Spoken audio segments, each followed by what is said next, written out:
Let's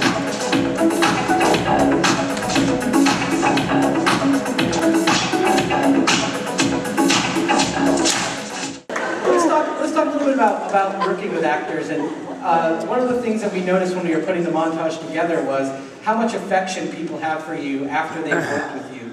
And I'm just wondering, how do you handle them? And I suppose before they've worked with you. How do you work with those actors, and what's your process for working with actors to get those performances and to have, you know, at the end of the day, such a positive feeling from them? Well, it depends. I mean, there's, you know, there are millions of kinds of actors. The picture I just finished, Burke and Hare, I was working with some extraordinary British theater-trained actors like Christopher Lee and Hugh Bonneville and Tom Wilkinson and Tim Curry, you know, just amazing.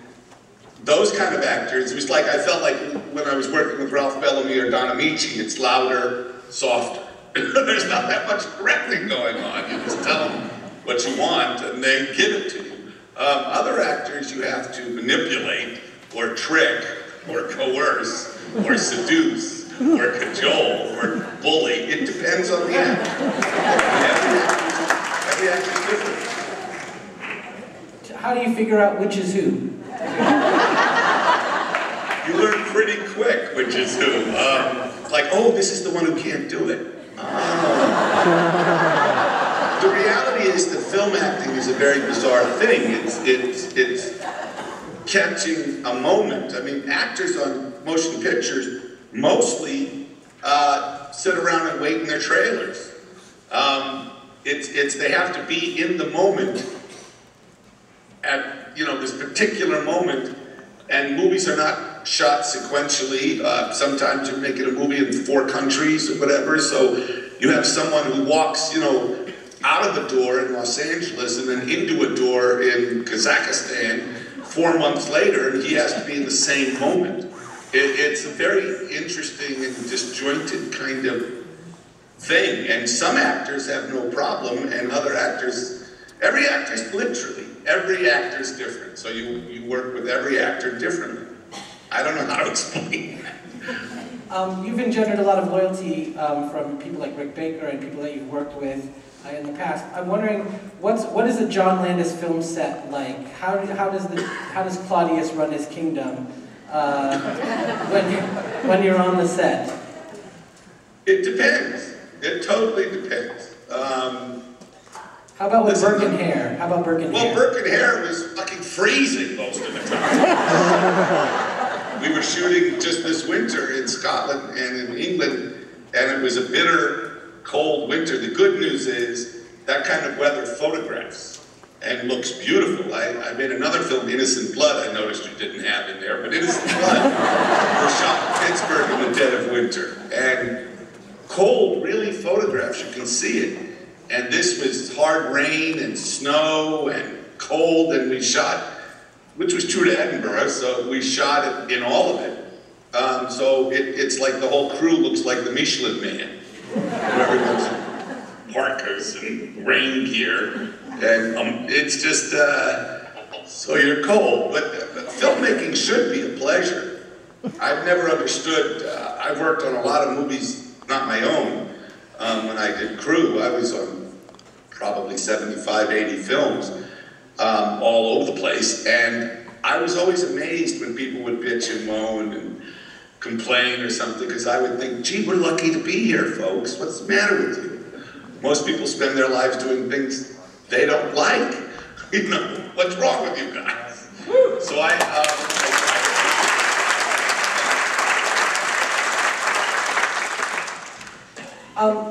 do you remember the moment you were handed your first directing job and you walked onto the set and you realized, I'm the guy in charge here? Was that an exhilarating moment for you? Did you feel like you had arrived?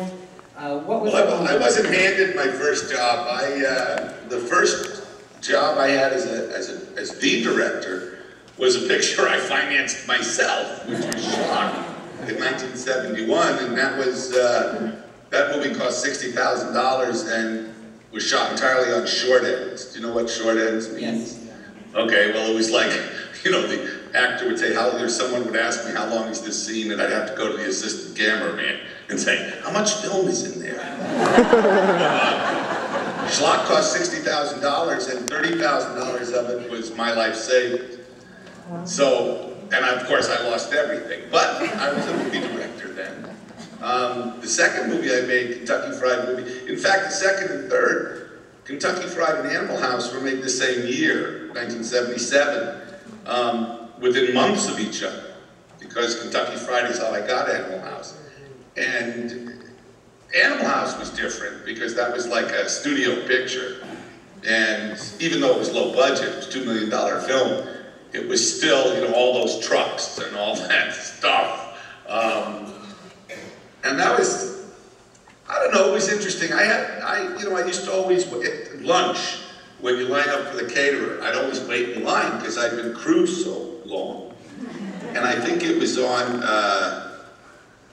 Trading Places, so I'd made like five features, and when I realized, you know what, I'm cutting in line. Because no one will get mad at me. It's like I realized, gee, if I'm late, nobody yells at me. You can't afford to be late, yeah, be a good example. What is your relationship to the films that you've made? I mean, I'm not asking do you go back and watch them or whatever, but how do you feel about your body of work? And I don't mean to sound morose or like we're coming to the end now or anything like that, but I'm just wondering, when you look back or you see a montage like that, other than our editing mistakes, what sorts of things? I've done about 9 movies. That's depressing. I'm thinking, gee, what's wrong with those pictures? It depends. Honestly, it depends on the movie. First of all, it's hard to separate the movie from the experience of making the movie. And, you know, you have Vincent D'Onofrio there and other actors, Stanley Tucci there, I think. You can ask them. I mean, the experience of making a movie very often has nothing to do with the quality of the movie. I mean, everybody's worked on movies where it was horrible, and it was bad circumstances, and it was difficult, and everyone hated each other, and it was just a nightmare. And the movie comes out, and it's fabulous. It's really good. And everyone's worked on movies where it was like a love affair. It was just Woodstock. We were all so happy. It was wonderful. And you see the movie, and it stinks. So you don't know how the process is going to work out. Filmmaking's a very mysterious thing.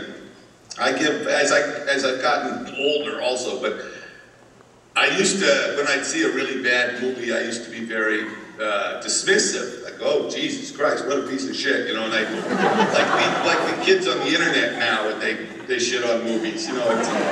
But I don't think anyone sets out to make a bad movie. It's hard to make a movie, you know. A lot there that's not in your control. And so I'm more sympathetic now. I don't think people intend to make bad films, although sometimes I see movies that really piss me off.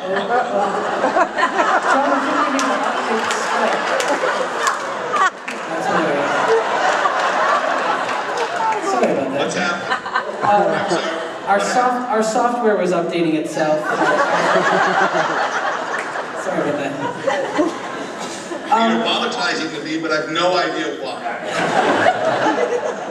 It's like I once did Larry King this way. Better or worse than this? Well, you are more coherent than Larry King.